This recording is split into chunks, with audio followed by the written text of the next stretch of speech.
Les prestations artistiques, théâtrales et les démonstrations d'arts martiaux des moines du temple de Shaolin ont ravi les nombreux spectateurs ivoiriens et chinois lors de cette célébration.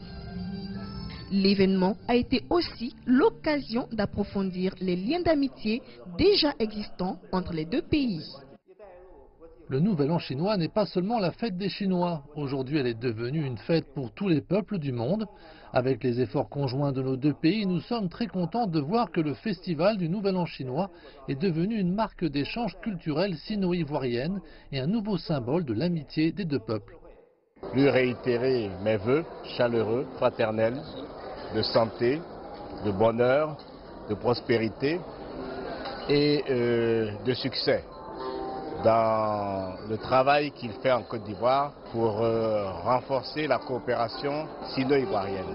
Tous mes vœux de bonheur à la communauté chinoise en Côte d'Ivoire qui contribue au développement et à la prospérité de notre pays.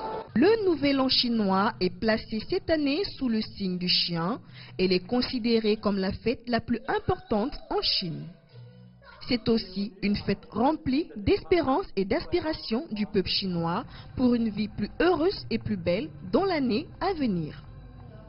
Pour les Ivoiriens présents à cette célébration, c'était aussi l'occasion de découvrir la culture chinoise en profondeur. J'ai trouvé vraiment super bien parce que pour nous autres instructeurs en arts martiaux, ça nous permet d'approfondir nos connaissances en la matière. Nous sommes toujours avec les Chinois, nous sommes toujours en train de travailler avec eux à l'école. La coopération sino-ivoirienne s'améliore au fur et à mesure.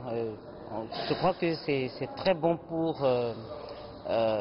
pour les deux différentes cultures. Nous ne pouvions qu'être là pour manifester notre amitié à la République populaire de Chine.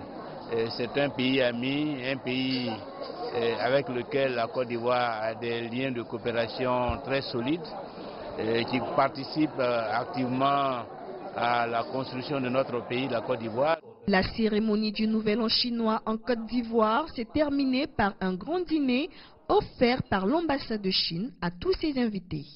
Cette année, le festival du Nouvel An chinois porte un sens spécial car il inaugure la célébration du 35e anniversaire des relations sino-ivoiriennes qui aura lieu dans les prochains mois. Christine Agnaouré, CGTN français.